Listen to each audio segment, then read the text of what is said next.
Hey guys, so not too long ago I made a video on how I do SEO and how I find competitive keywords for Etsy. And the thing is I had a lot of comments on that video and a lot of questions. I even got a few email questions about it, and they want some, people have been asking for more explanation, more tutorials, more guides, and so here's a video on that. So for those who don't know, the software that I'm using is called Sales Samurai. And Sales Samurai is a software that plugs into back-end data that Etsy provides. Now, if you want to link to the software, I'll have a link in the description box down below, but more importantly, I'll have also a discount code for you to access.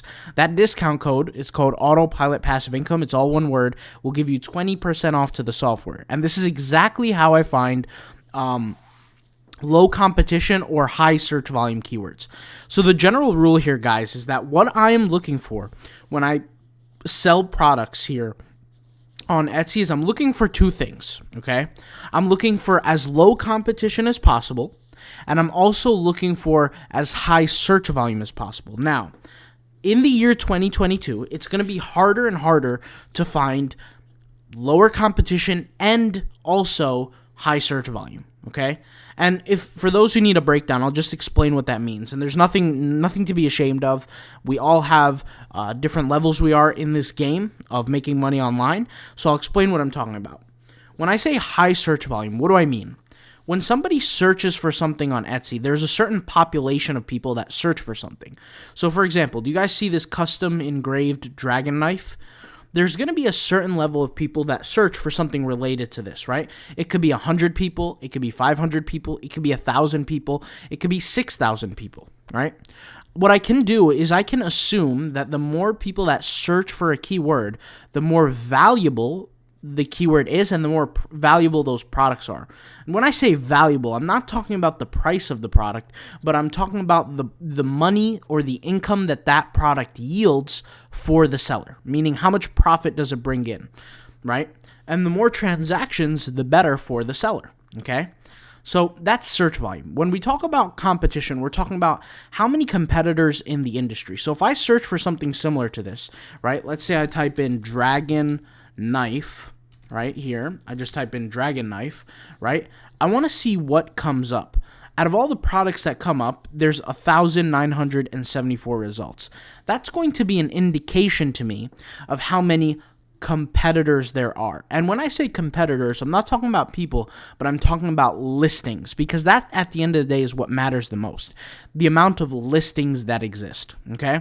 And the reality is there if less and less listings exist, the better chance I have standing out of the group and being seen. And the more people that search is the better chance I have getting seen, right?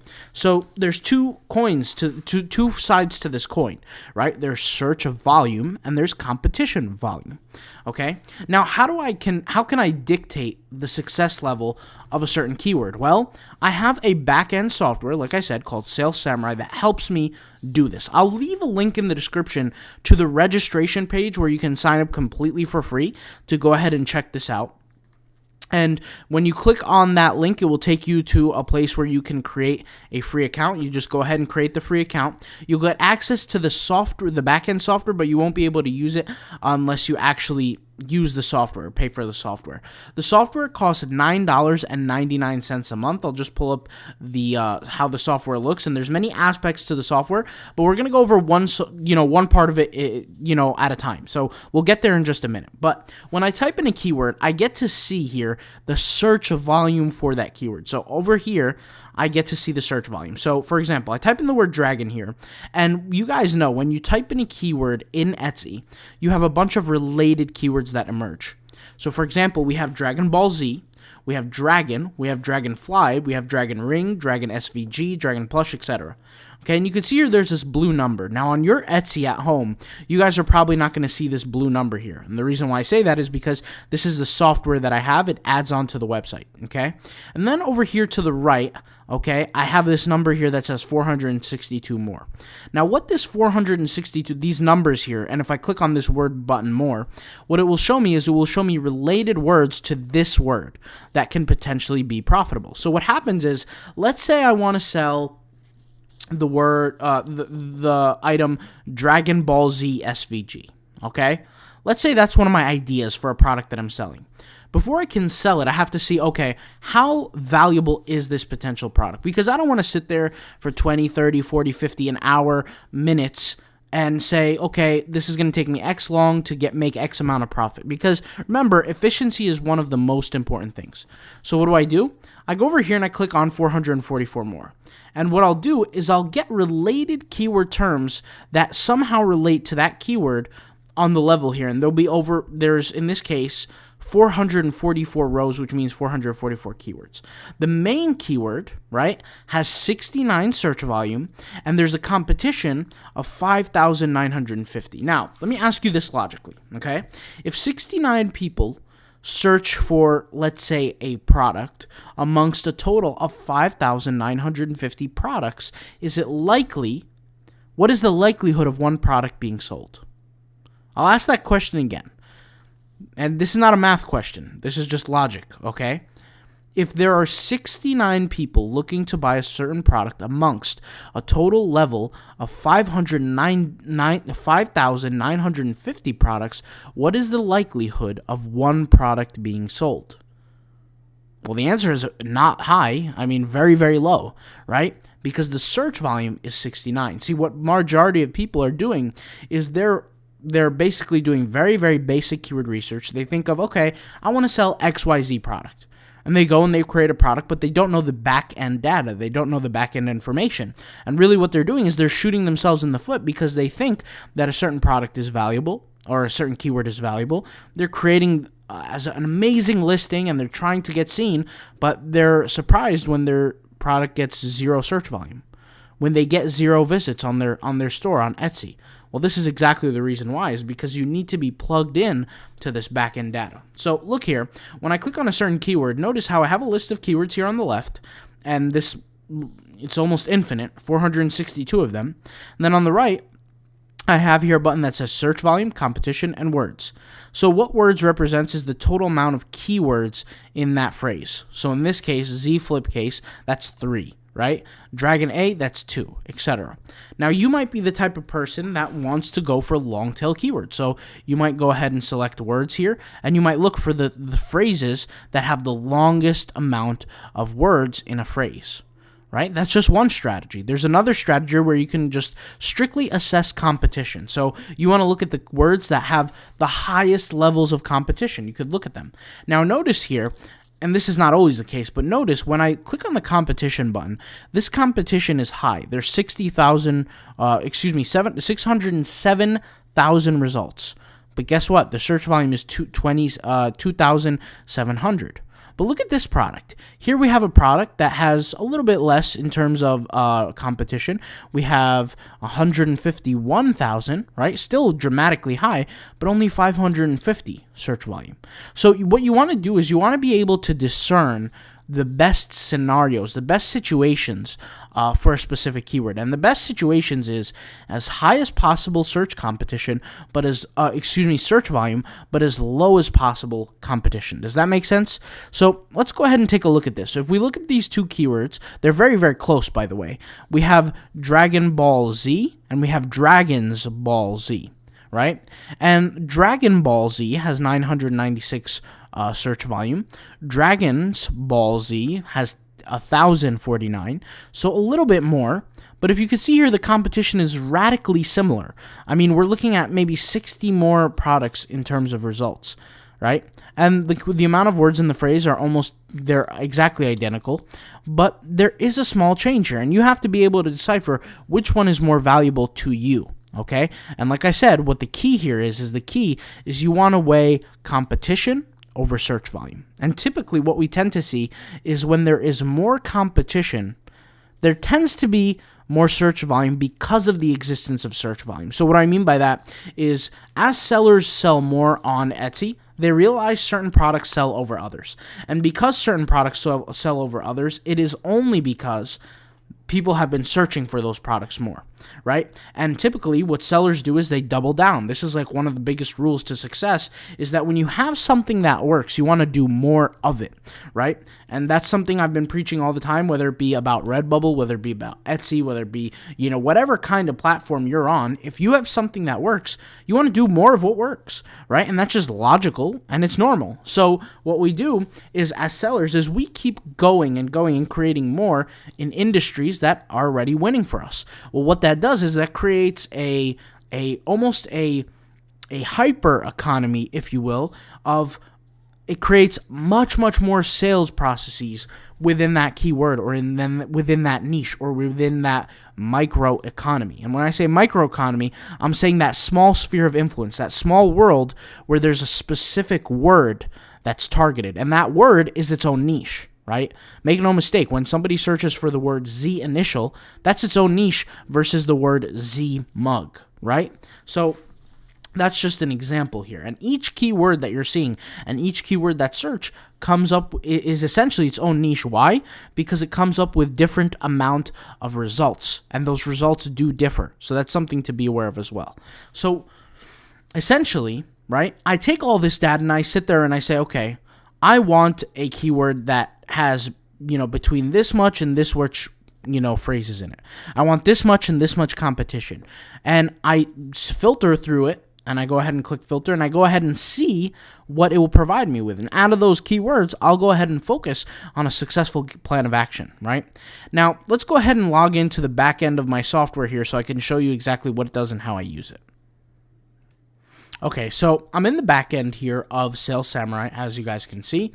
And what we can do is we can do a few different things with this software. Now, as you can see, or maybe you can't see, there's a button here that says Chrome extension. Maybe you guys cannot see this. It's actually right behind this. Let me go ahead and see if I can move this. Okay, there we go. It's let me go ahead and actually make this disappear. It's right here, Chrome extension, right? And what this is this is the actual tool that I downloaded to show you guys what you were seeing on Etsy with the word counts and things like that. Well, what I could do is I could do a basic search where I search a certain keyword here, or I could search a specific listing. Now, let's say I'm not sure what I want to sell and I want to search for a certain keyword. I can search for dragon here, and I could see what comes up for the products that come up. Now, the cool thing about Sales Samurai is that it's, like I said, it's tapped in, or it's plugged in into the Etsy backend. So it's going to be relatively quick. And I know we're waiting here for it to load, but like I said, it is relatively quick compared to other softwares because it's plugged in that kind of way. And we get all sorts of data. As you can see, I just typed in the keyword dragon, and I can see things like search volume. I can see level of competition. I can see related keywords. I can see search volume. I can see so many things that relate to this one keyword that will help me decipher if it's actually a valuable keyword to jump after. And more importantly, I can see alternative keywords, right, that I can actually dominate. So here, for example, I typed in the word dragon. Here we have puppet dragons, and it has 12 searches a month, low competition, and I will know based on this information if this is something I want to tackle or I want to go after, right? Here's an example of the word sea dragon. This is an example of a keyword that I want to tackle on Etsy. Why? Because it gets 129 search volume, right? And it gets 110,000 search volume on Google, but more importantly, the competition is low, right? And so when I find keywords like this, I just hit the little heart button here. And what I could do is I can create a category, and what I could call this is low comp keywords, right? Because it's a low competition keyword. And I'll just go ahead and save that. And for the future, what I'll do is I'll spend a certain day out of the week where I just find low competition keywords. I won't worry about listing on Etsy. I won't worry about anything else. I'll just do this. And when I do this, what I'm doing is I'm accumulating a list of keywords that are low competition that I could go after later throughout the day or even the week or the month or whatever the case may be, and just create products for it. And so once I list those products and use a certain set of keywords, well, then I have a higher chance of succeeding on Etsy, right? So what I could do as well is when I like to what I like to do is after I search a short tail keyword like dragon, I like to take a certain keyword that I'm interested in, like this one, like sea dragon, just copy it, and I want to paste it right here so I can see what other keywords are related to this keyword sea dragon, right? Because the main keyword that I was searching for originally, dragon, is very, very short tail. It could mean anything. There could be dragon PNGs, dragon SVGs, dragon graphics, dragon puppets, dragon pillows, dragon whatever, right? So I want to learn more about it. So I'll just type in the word sea dragon and notice how more keywords that kind of related come up. Now, they might not necessarily be related in terms of, the concept, but these are also keywords that are suggestions. But if we look over here to the left, we actually have tags. And so if I'm going to create a product with the keyword sea dragon, what I want to do is I want to look at the tags that people use with that product in terms of relevancy. So I might want to use the word dragon in my tags, or I might want to use the word handmade if something is handmade, right? If I'm creating, let's say I created a handmade sea dragon pillow, right? I might want to use the word hand dragon, right? Leafy sea dragon might be something that might be important to me to list in my tags, right? And also, it depends on the product that I'm selling, of course, but these are just a list of tags that might relate. And notice here how I have multiple lists. I don't just have one list. I have multiple lists, 1, 2, 3, 4, etc. And this is actually really important, really cool, because if I'm ever stumped and I can't figure out certain tags to use, well, guess what? I can have the tag here, the count, and the actual search volume. And the count represents how many times this tag was used. And the reason why that matters is because if more people use a certain tag, the more competitive it is. So if you were to tell me, hey, would you rather use the word dragon as a tag, or would you rather use the word sea serpent? For me personally, I would rather use the word sea serpent. Why? Even though it has less search volume, it's much less competitive and there's less designs in that industry. Also as well, I might want to take that word sea serpent, I might want to save it to my low competition keywords, right? Or I might even create a new category and I might call this alternative tags, right? And I'm going to go ahead and save it. And what I'll do is I'll type in the word sea serpent here because I want to see what kind of designs are actually created and what do they look like. And when I say designs, I'm talking about products. What type of products exist on Etsy with the keyword sea serpent as the main keyword? And what I'll do is I'll just wait for it to load and I'll actually get to look at what those products are. So once this loads, let's just go ahead and sit here for a minute. And like I said, it won't take too long, but we're plugging into all the backend data here, so it does take some time. Okay. And sometimes, I forgot to say this as well, when the keyword is slightly more obscure and it's not seen as much, it might take a little bit longer. But you can see here it already loaded. We have sea serpent. If I just scroll all the way down right here to images, I get to see examples of products that are being sold, right? So there's the pricing of the products here, the shipping, the photos, the views, right? And I can see here rusty metal dragon sculpture. So that's not something I would sell, right? Because I don't feel like doing shipping stuff. Here I have a dragon / sea serpent topiary wireframe, right? Sea serpent, maybe it might be an idea for me to sell a sea serpent graphic, right? Because that's something that a lot of people are not selling. Here's a paper doll. Here is, a piece of art around it. So this will also give validity to my own idea. So if I say, okay, I want to sell a graphic, is there anybody else selling something similar to a graphic? Well, I see people selling art. I see people selling pictures. There's no reason why I can't sell a graphic, for example. So these are just different ideas that I come up with when it comes down to using this software to tap in and get good at essentially making money on Etsy. And there's a whole lot of different things that we could talk about, but this video kind of extended its range of 18 minutes. So I just want to leave it here. And if you guys have questions on this, make sure you head over to the website, autopilotpassiveincome.com. I got some information, free blogs, things like that over there. And so if you're interested, check it out and let me know if you guys have any questions. All right, I'll talk to you later. Peace out. Bye.